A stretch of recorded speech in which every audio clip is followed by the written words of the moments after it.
Welcome to all. तो हम लोग पढ़ रहे थे ह्यूमन रिप्रोडक्शन। तो इस चैप्टर में बेसिकली हम लोगों ने जो स्टार्ट किया था मेल रिप्रोडक्टिव सिस्टम से स्टार्ट किया था।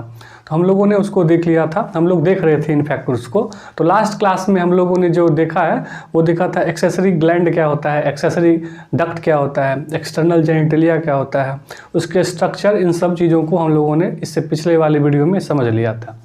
तो आगे हम लोग बढ़ते हैं।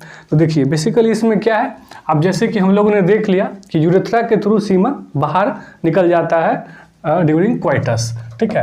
तो ये हो गया सीमन, जैसे ये सीमन बाहर निकला सीमन, तो इजैकुलेटरी में ना एक इजैकुलेशन होता है, तो उसमें एक्चुअली सीमन बाहर आता है। अब सीमन में क्या होता है, एक तो हम लोगों ने देख लिया था सेमिनिफेरस ट्यूब्यूल में स्पर्म बनता है। आज क्लास में देखेंगे स्पर्म कैसे बनता है। तो एक स्पर्म के अलावा इसमें हम लोगों ने देखा था जब वो यूरिनरी ब्लड होते हुए जब वासा डिफरेंशिया उस यूरिनरी ब्लड होते हुए जब आता है तो वहाँ पे उसको एक मिलता है सेमिनल वेसिकल्स। तो सेमिनल वेसिकल्स अपना फ्लूइड उसमें मिला देता है। तो सेमिनल फ्लूइड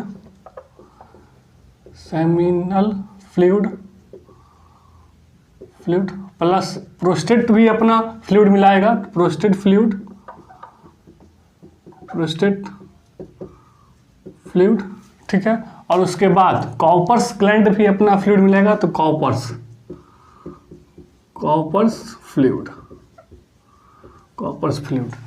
देखिए बेसिकली जो सीमेन बाहर आता है ना, उसमें जो होता है लगभग जो सेमिनल फ्लूइड का जो परसेंटेज होता है लगभग 70% ये वाला होता है, 20% के करीब ये होता है और 10% के करीब ये होता है, ठीक है। ये होता है इसकी क्वांटिटी, उसमें जो अपना फ्लूइड मिलाता है, उसमें जो बाहर सीमेन निकलता है मेल में, तो उसमें 70% सेमिनल फ्लूइड होता है, 20% प्रोस्टेट फ्लूइड होता है और 10% कॉपर्स फ्लूइड होता है। इसमें जो सेमिनल फ्लूइड ना बेसिकली ना फ्रुक्टोज रिलीज कराता है। एक्चुअली क्या होता है, हमारी पूरे बॉडी का एक ऐसा सेल है जो फ्रुक्टोज से एनर्जी को लेता है। हालांकि सब चीज़ हम लोग जानते हैं कि ग्लूकोज से बनता है, लेकिन ये फ्रुक्टोज से बनता है, ठीक है। तो ये क्या निकालता है यहाँ से, फ्रुक्टोज, ठीक है। और ये प्रोस्टेट ग्लैंड बेसिकली कैल्शियम निकालता है, कैल्शियम की भरपाई इससे हो जाती है। और ये कॉपर्स ग्लैंड बेसिकली होते हैं अदर्स, और बाकी अदर्स एंजाइम भी उसमें निकलते हैं। उतना डिटेल में हम लोगों को नहीं जाना और नहीं एनसीईआरटी में दिया हुआ है। और कॉपर्स फ्लूइड में बेसिकली लुब्रिकेशन निकलता है, वो लुब्रिकेशन निकलता है यहाँ से, लुब्रिकेशन एंजाइम, ठीक है। तो ये इसका कंट्रीब्यूशन होता है पूरे सीमेन का। और इन तीनों को मिला दोगे ना, ये जो तीन होगी, तो इसको बोलते हैं सेमाइनल प्लाज्मा। तो एक सीमेन में बेसिकली इतनी चीजें होती हैं और ये सब इनके काम होते हैं एक सीमेन में। अब एक इजैकुलेशन में कितना सीमेन बाहर आता है, तो वन इजैकुलेशन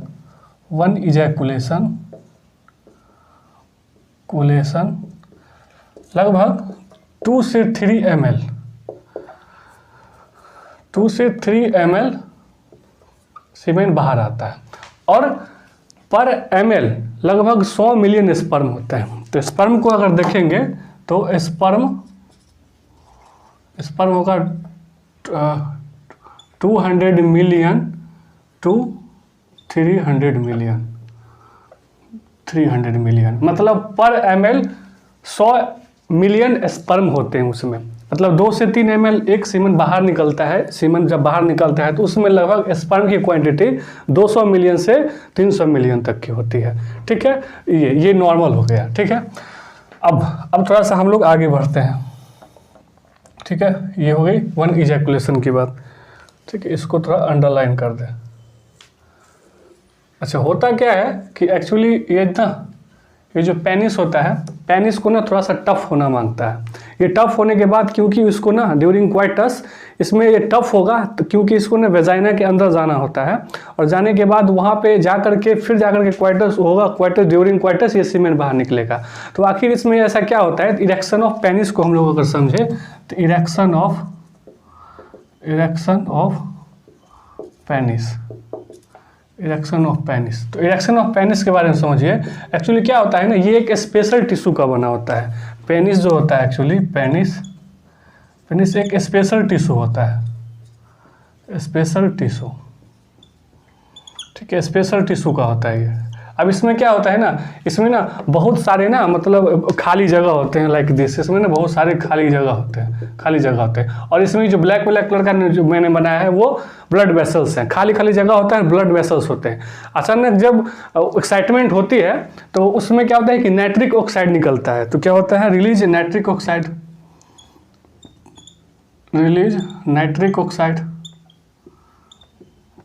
जैसे ही नाइट्रिक ऑक्साइड निकलता है तो उसमें अचानक से इस ब्लड वेसल्स में ब्लड सप्लाई होने लगता है, जिससे वो ब्लड वेसल्स होते हैं वो नैरो हो जाते हैं। ब्लड वेसल्स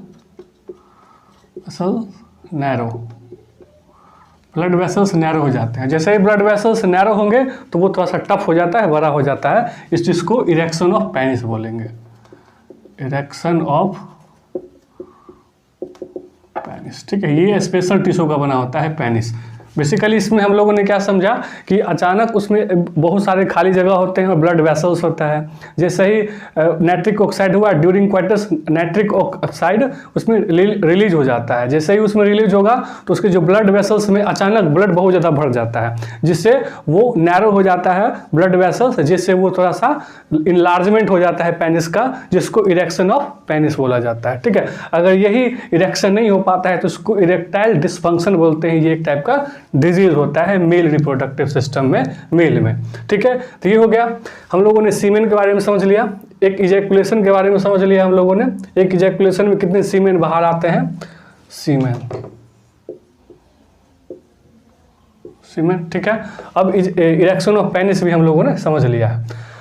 अब देखिए, अब हम लोग समझते हैं एक्चुअली स्पर्म बनता कहाँ पे है, उसको हम लोग थोड़ा सा और डिटेल में घुस के देखते हैं। तो जैसे कि अगर बात करें तो ये जैसे कि टेस्टिस है, ये टेस्टिस, ठीक है, और ये हम लोगों ने कल बना लिया था एपिडिडाइमिस। तो ये हो गया अपना। इसके अंदर हमने क्या बनाया था, एक टेस्टिकुलर लोब्यूल बनाया था, और इसमें हम लोगों ने बनाया था सेमनीफेरस टिब्यूल। इस टाइप का होता है सेमनीफेरस टिब्यूल, ठीक है, इसी टाइप का था सेमनीफेरस टिब्यूल। और इसके बाहर क्या होते हैं, पूरे इस टाइप का स्ट्रक्चर होता है। अगर इसको इस टाइप से कट करेंगे ना, transverse section, transverse cut off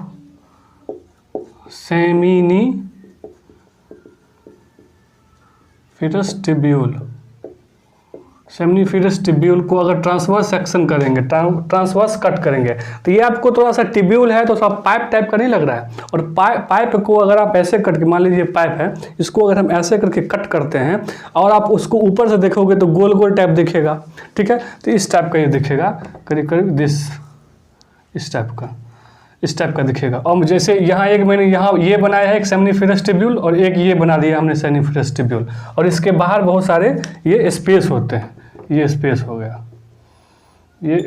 गया, ठीक है। अब ये जो सेमनीफेरस टिब्यूल होता है, पर टेस्टिकुलर लोब्यूल 1 से 3 हो सकता है, और एक टेस्टिस में लगभग 250 क्या होते हैं, टेस्टिकुलर लोब्यूल्स होते हैं। ये बना दिया मैंने, ठीक है। ये कंफ्यूज नहीं हो जाएगा, ये दो नहीं, इसको कट करेंगे तो ये दिखेगा, इसको कट करेंगे तो ये दिखेगा, इस टाइप का दिखेगा गोल गोल, क्योंकि पाइप टाइप का है सेमनीफेरस टिब्यूल, तो कट करेंगे तो इस टाइप का ये दिखेगा,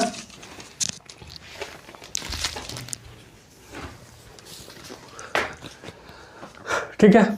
तब देखिए, अब इसके बारे में समझिए, ये क्या है, ये सेमनीफेरस टिब्यूल है। अब इसी को ना जर्मिनल लेयर बोलते हैं, germinal epithelium, germinal epithelium,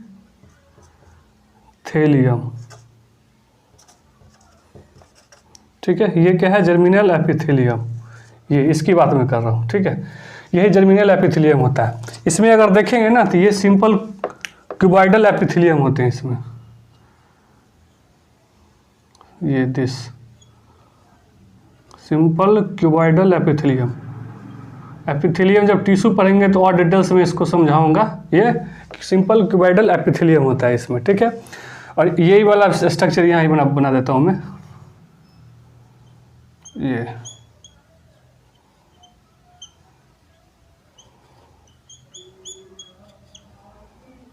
this one, ठीक है। अब ये क्या हो गया, ये simple cuboidal epithelium,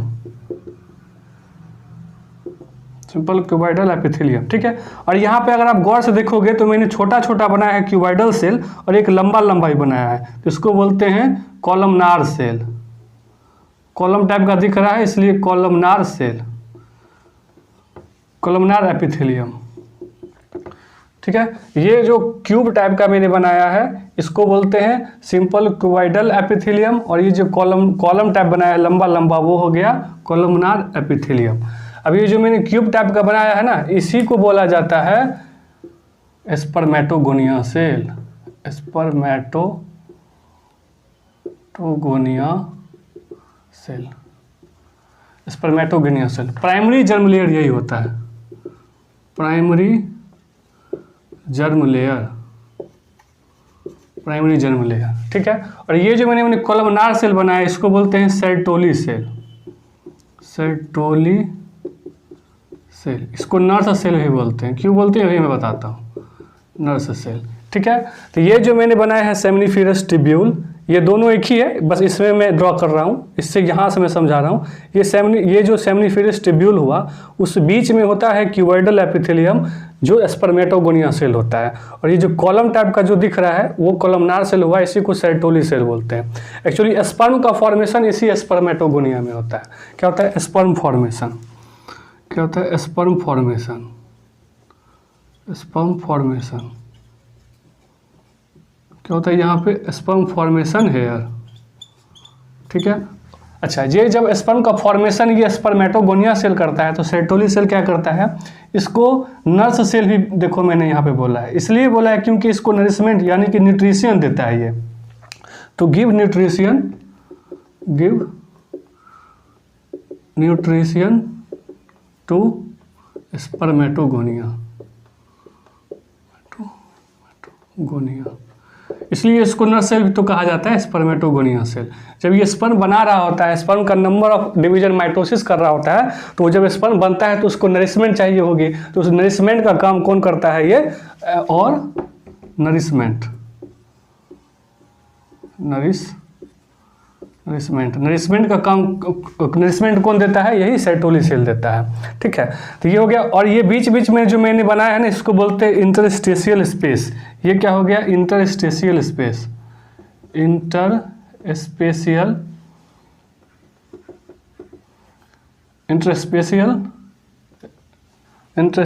space, interstitial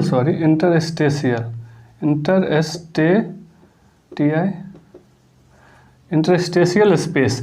ये जो क्या बनाया मैंने इंटरस्टेशियल स्पेस, इसके बीच बीच में दो सेमिनिफेरस ट्यूब्यूल, ये जो बनाया ना ब्लू ब्लू करके डॉट डॉट, तो दो सेमिनिफेरस ट्यूब्यूल्स के बीच में एक स्पेस होता है जिसको इंटरस्टेशियल स्पेस बोलते हैं। इस इंटरस्टेशियल स्पेस में कुछ सेल होते हैं, इसमें सेल होते हैं, कुछ सेल होते हैं दिस वन, इसको बोलते हैं इंटरस्टेशियल सेल या फिर लीडिंग सेल। इसी चूंकि ये इंटरस्टेशियल स्पेस में है इसलिए इसको इंटरस्टेशियल सेल बोलेंगे, इंटरस्टेशियल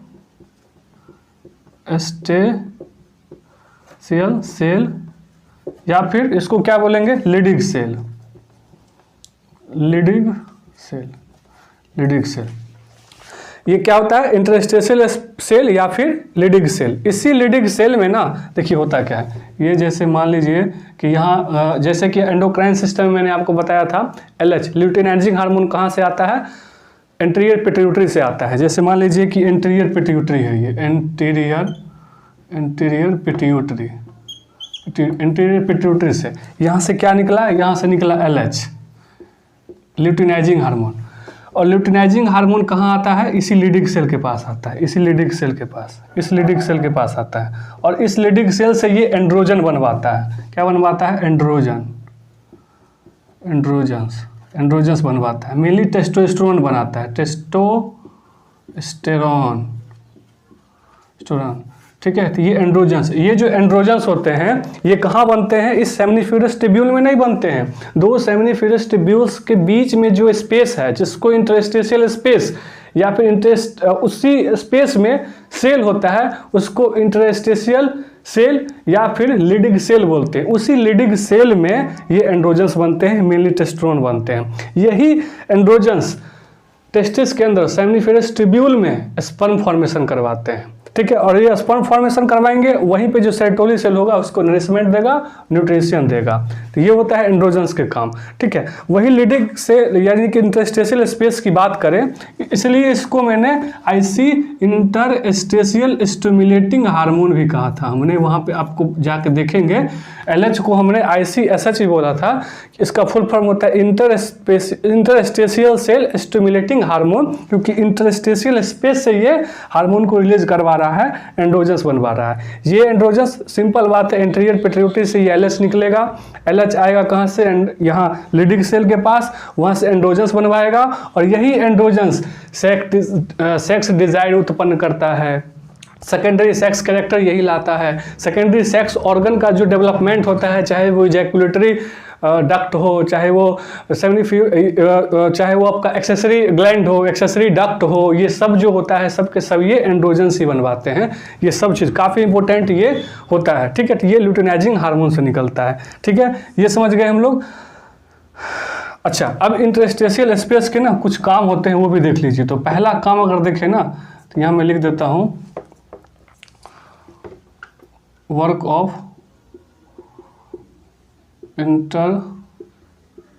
इंटरस्टेशियल स्पेस। तो यहाँ पे बेसिकली आपको 3 काम याद रखने हैं। एक्चुअली एंड्रोजन्स यही बनवाएगा, एंड्रोजन्स ये तो याद रहता है, एंड्रोजन्स यही बनवाता है। दूसरा, ब्लड वेसल्स यहीं आके रहते हैं, ब्लड वेसल्स जो होते हैं ना यही होते हैं। और तीसरा होता है इम्यूनोलॉजिकल